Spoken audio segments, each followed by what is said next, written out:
Hi, my name's Phil. I like talking about politics. And back during the Brexit debate years, one of the lines used in favour of leaving the EU was to avoid the emergency of an EU superstate, which was fairly ridiculous, but actually made more likely, ironically, by leaving. And part of this was the talk of the development of a European army. It's not clear why the people this line worked on are in favour of NATO, but not a European-focused version. But looking at the next few years, it may well be that some form of European army, which never actually emerged, now does take shape. And the irony is that Brexit has made it much more likely that the UK will be part of it. But first, for daily political commentary, please hit the subscribe button so you stay notified. So I had a casual little browse of the online newspapers this morning, as I often do. Different papers, of course, push different stories, but there was one common thread running throughout all the Tory papers. Attacks on Labour for resisting a rapid increase in defence spending to at least 2.5% of GDP. It's fairly bizarre to see the Conservatives attacking Labour for not sorting it out when they are the ones who took our defence budget from 2.7% of GDP under the last Labour government down to 2.3% now. A period of dignified silence would be best from them.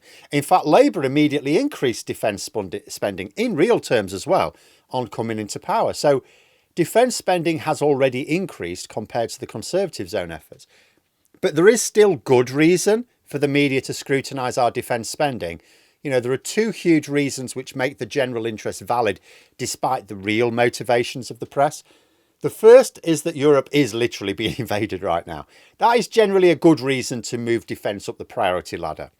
The second is that Trump's main focus on Europe is NATO contributions.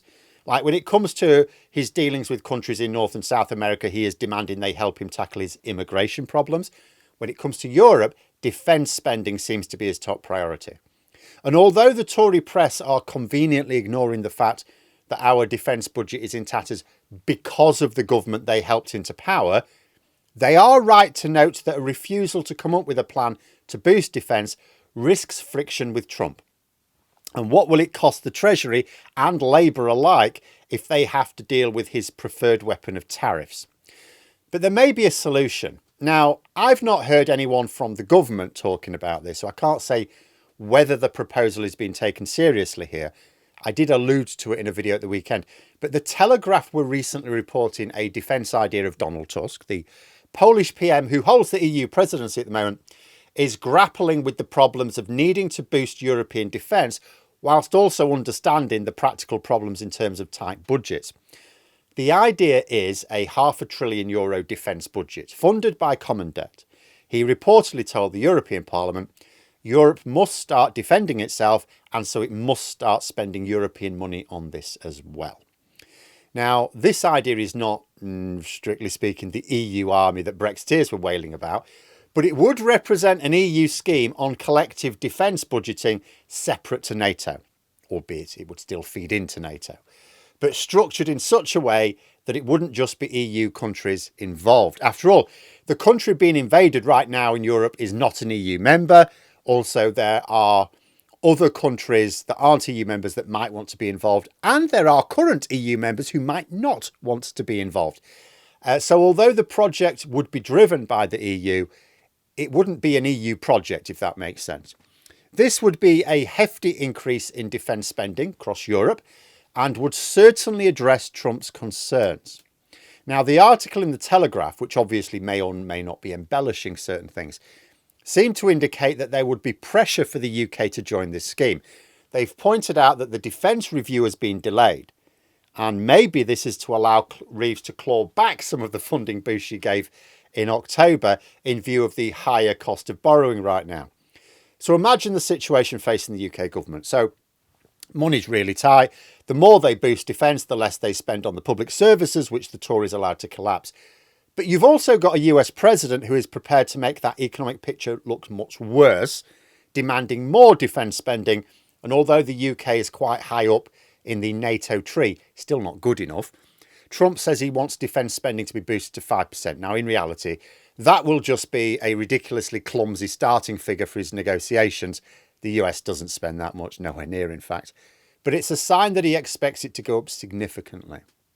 So just like a person, if a person is in desperate need of something, like an American without health insurance needing an operation, but you've got no money, you have to borrow.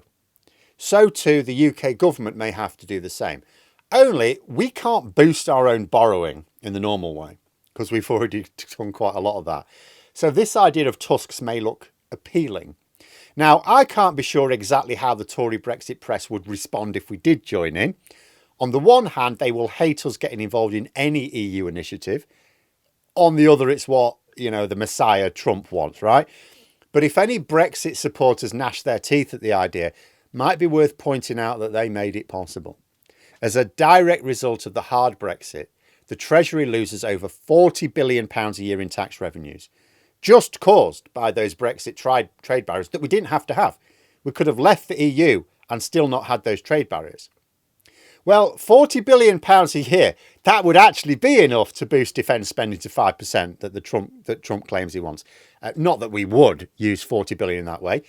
We spend most of that on public services, but we would certainly have some to use to boost defence spending to where Trump would be happy without any need for Tusk's proposal. We would be able to boost our defence on our own, whether as EU members or non-members who remained in the single market and customs union. But because we left the single market and customs union, can't afford it.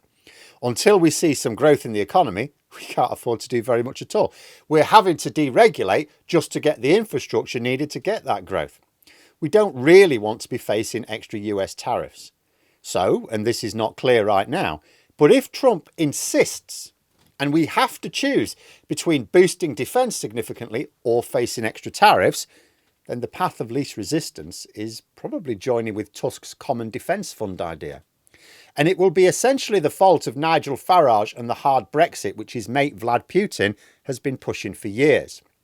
And the beauty of it is, Farage won't even be able to attack the idea because Trump will be in favour.